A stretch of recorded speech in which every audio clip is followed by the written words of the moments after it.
My degree's in mechanical engineering. And when I came out of school, I moved to Minnesota to work for 3M. And that's what I did for many years.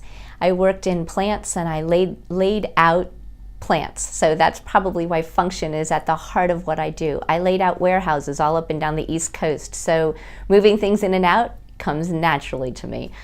I interrupted that career to be a mom and learned the practical side of how to live in a house when you've got boys running around. And then we had our own remodeling projects to do. And I drew the plans because I knew how, and we hired a company to finish off our lower level. Like most homeowners, when the price came back, I had sticker shock. My husband had sticker shock, and I turned to the remodeler and I said, well, this is great, but you'll have to hire me because that's the only way we can afford to do what we want to do.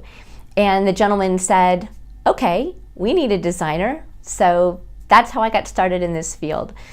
Obviously, my degree was not in interior design, so I went back to school and took the what I call how to make it pretty classes.